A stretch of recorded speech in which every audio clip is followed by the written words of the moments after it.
નમસ્કાર મિત્રો, અમારી ગુજુ ગુરુજી યુટ્યુબ ચેનલમાં તમારું સ્વાગત છે. મિત્રો, આજના વિડીયોમાં આપણે પીએફએમએસ પોર્ટલ ઉપર પેમેન્ટ કઈ રીતે કરવું તેની માહિતી મેળવીએ. સૌપ્રથમ તો ગૂગલ ઉપર પીએફએમએસ આવું સર્ચ કરી અને પીએફએમએસ પોર્ટલ ઓપન કરવાનું રહેશે. ત્યાં સુધીની માહિતી આપ સૌ જાણો છો. મિત્રો, બેંક ઓફ બરોડા એડ થયા પછી આપણે નવું પેમેન્ટ કઈ રીતે કરવું પીએફએમએસ થી તેની માહિતી સરળ શબ્દોમાં અને સચોટ માહિતી મેળવીએ. મિત્રો, અહીં આપણે શાળાનું જે મેકર આઈડી છે તેનાથી લોગિન થવાનું રહેશે. મેકર આઈડીથી લોગિન થયા બાદ તમે છે એ સૌપ્રથમ પેમેન્ટ કરી શકશો. મિત્રો, બેંક ઓફ બરોડા બાદ જ્યારે પહેલું પેમેન્ટ તમે કરતા હો છો અથવા તો પીએફએમએસના પેમેન્ટથી માહિતગાર ના હો ત્યારે અહીં સ્ટેપ બાય સ્ટેપ અને સરળ રીતે જેટલું પોર્ટલ ઝડપથી ખુલે એટલું ઝડપથી અમે વિડીયો બનાવવાનો પ્રયત્ન કરીએ છીએ. મિત્રો, અહીં મેકર આઈડી લોગિન થઈ ચૂક્યું છે. જે ડાબી સાઈડમાં તમામ મેનુ દેખાય છે તેને નીચેની તરફ સ્ક્રોલ કરી અને આપણે એક્સપેન્ડિચર આવું જે આપેલું છે તેના ઉપર ક્લિક કરવાની રહેશે. તેના ઉપર ક્લિક કરતાની સાથે એડ ન્યૂ આવું આવે છે. આ એડ ન્યૂ ઉપર ક્લિક કરતાની સાથે તમે નવા પેમેન્ટ માટેના પેજ ઉપર આવી જશો.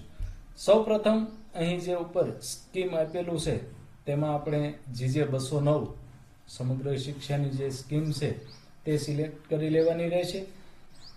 ત્યારબાદ અહીં જે એજન્સી એકાઉન્ટ ચોઇસ છે એ સેલ્ફ આવશે, એ ઓટોમેટિક સિલેક્ટેડ જ હશે. બેંક એકાઉન્ટમાં બેંક ઓફ બરોડાનું એક જ એકાઉન્ટ તમારી પાસે હવે અવેલેબલ હશે એટલે બેંક ઓફ બરોડાનું જે તમારી શાળાનું એકાઉન્ટ છે એ સિલેક્ટ કરવાનું રહેશે. ત્યારબાદ તમે પેમેન્ટ કઈ રીતે કરવા માંગો છો તો મોટાભાગે આપણે પીએફએમએસમાં વેન્ડરથી પેમેન્ટ કરતા હોઈએ છીએ તો અહીં વેન્ડર સિલેક્ટ કરવાનું રહેશે. વેન્ડર ઉપર સિલેક્ટ કરતાની સાથે તમારી શાળામાં જે કંઈ વેન્ડર એડ થયેલા છે તે તમામ વેન્ડર બતાવશે. મિત્રો, નવા વેન્ડર બનાવવા માટેની વિડીયો પણ અમે અગાઉ બનાવી ચૂક્યા છીએ, જેની લિંક પણ તમને આ વિડીયોમાં આપી દેવામાં આવશે. એટલે તમે નવા વેન્ડર કે નવા કોઈ દુકાનવાળાને પેમેન્ટ કરવા માંગતા હો તો કઈ રીતે પહેલા સૌપ્રથમ તમારે એને વેન્ડર બનાવવાના રહેશે અને ત્યારબાદ એકાદ દિવસ બેંક એપ્રુવ થઈ જાય પછી તમે એ વેન્ડરને પેમેન્ટ કરી શકશો. પરંતુ અહીં એક નાના એવા પીએફએમએસ દ્વારા આપણે છે એ આગળ પેમેન્ટ કઈ રીતે કરવું તેની સંપૂર્ણ માહિતી મેળવી લઈએ. તો અહીં સિલેક્ટ વેન્ડર એવું આપેલું છે, તેના ઉપર ક્લિક કરતાની સાથે તમારી શાળામાં જે કંઈ વેન્ડર છે એ બધા વેન્ડર અહીં બતાવશે. એમાંથી તમારે જે કંઈ વેન્ડરને પેમેન્ટ મોકલવાનું હોય, પીએફએમએસ કરવાનું હોય તે વેન્ડરને સિલેક્ટ કરી લેવાનો રહેશે.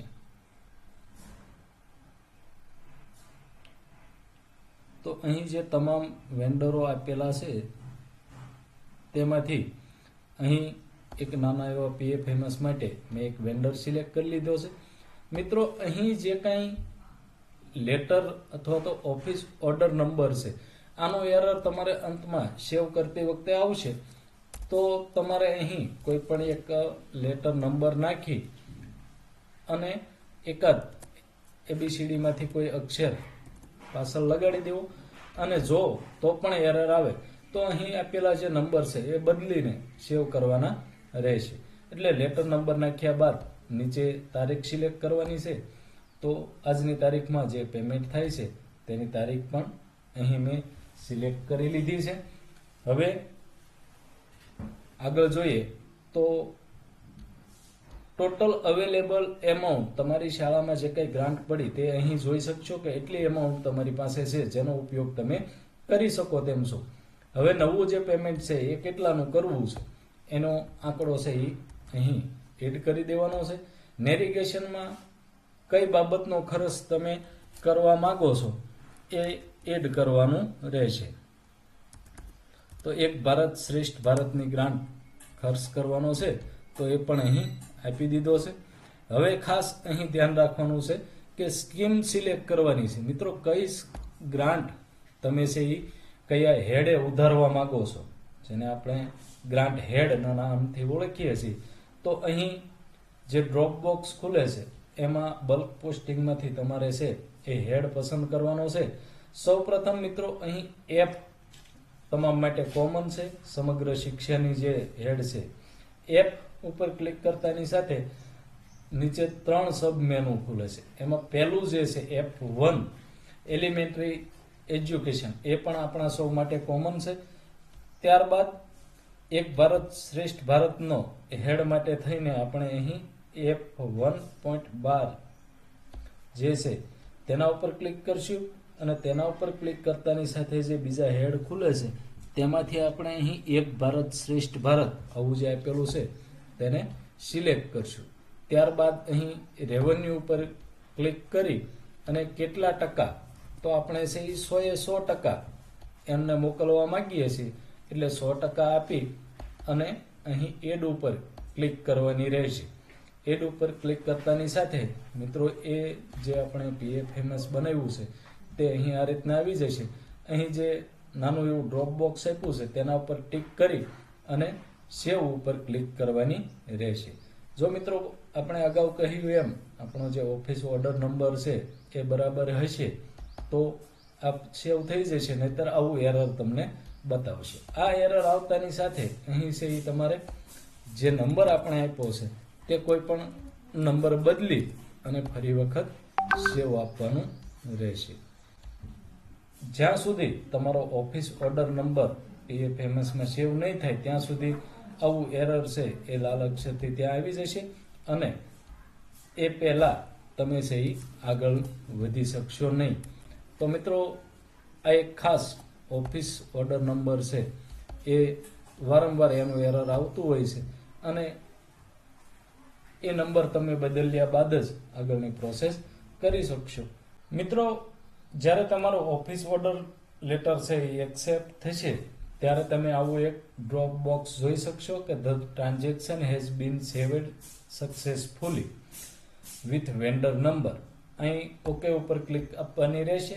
ઓકે ઉપર ક્લિક કરતાની સાથે અહીં નીચે એક સહી expenditure detail save successfully, do you want to process with pay detail, તમારે પે ડિટેલ સહી સિલેક્ટ કરવાની છે. આવું ઓપ્શન એક બતાવશે જે આપણે બેંક ઓફ બરોડાનું બેંક એકાઉન્ટ એડ કરતી વખતે પ્રિન્ટ એડવાઇસ અને ઓનલાઈન પેમેન્ટ આ બંને બાબતો આપી હતી તે અહીં ઇન્સ્ટ્રક્શનમાં તમારે ટાઈપ કરવાનું રહેશે કે e payment using print advice અથવા તો યુઝિંગ ડિજિટલ સિગ્નેચર, તમે કઈ રીતે પેમેન્ટ કરવા માંગો છો.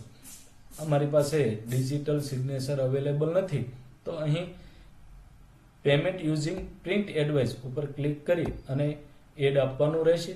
એના ઉપર એડ આપતાની સાથે અહીં છે એ તમારું PFMS છે એ બતાવશે, જેને વચ્ચે કન્ફર્મ ઉપર ક્લિક કરતાની સાથે તમારું PFMS છે એ કન્ફર્મ થશે. પરંતુ મિત્રો હજી આપણે એને ચેકર આઈડી સુધી મોકલવા માટે અહીં સબમિટ ફોર એપ્રુવ આવું આપેલું છે તેના ઉપર છે એ ક્લિક કરવાની રહેશે.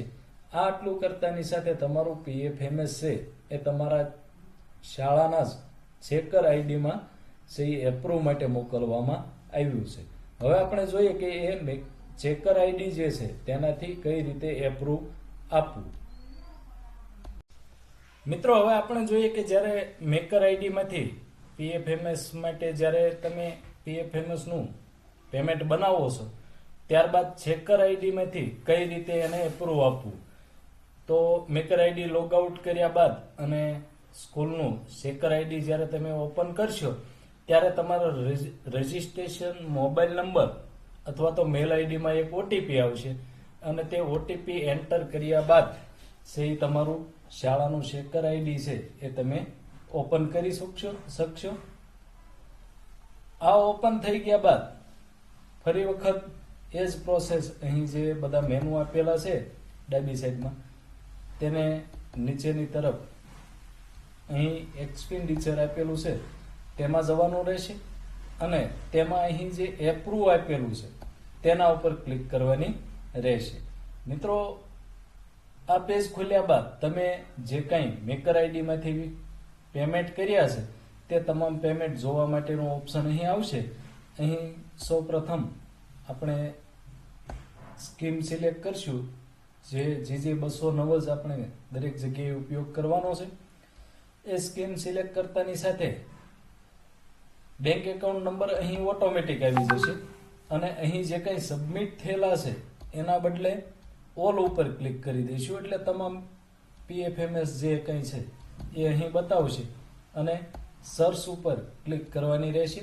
સર્ચ ઉપર ક્લિક કરતાની સાથે અહીં જે તમે પીએફએમએસ કરેલા છે તે તમામ પીએફએમએસ અહીં બતાવશે, તેનું એમાઉન્ટ પણ બતાવશે. તો કોઈ પણ એક પીએફએમએસના અહીં જે નંબર છે એના ઉપર ક્લિક કરવાની રહેશે. એના ઉપર ક્લિક કરતાની સાથે તે પીએફએમએસની વિગત તમે જોઈ શકશો અને ત્યારબાદ એને સહી એપ્રુવ આપવાનું રહેશે. તો મિત્રો અહીં જે કંઈ વેન્ડર છે તેની બેંક ડિટેલ ને તમામ વિગત જોયા બાદ આપણે છે એ અહીં નીચે એપ્રુવ ઉપર ક્લિક કરવાની રહેશે અને જે કંઈ ડ્રોપ બોક્સ ખુલે છે તેમાં સહી એપ્રુવ આવું લખી દેવાનું રહેશે. એપ્રુવ લખ્યા બાદ એપ્રુવ ઉપર ક્લિક કરવાની રહેશે અને પછી છે એ તમે પીએફએમએસની જે કંઈ પ્રિન્ટ છે એ લઈ શકશો. મિત્રો એપ્રુવ આપ્યા બાદ અહીં જે પ્રિન્ટ પેમેન્ટ એડવાઇસ છે એના ઉપર ક્લિક કરી અને તમે એ પીએફએમએસની પ્રિન્ટ કરી શકશો અને એ પીએફએમએસની જે પ્રિન્ટ છે તેમાં સભ્ય સચિવ અને મહિલા પ્રોમિનેન્ટ સભ્યની સહી કરી અને સહી તમારે બેંકમાં આપવાની રહેશે. તો મિત્રો આવી માહિતી માટે અમારી સાથે જોડાયેલ રહેવા બદલ આપ સૌનો ખૂબ ખૂબ આભાર.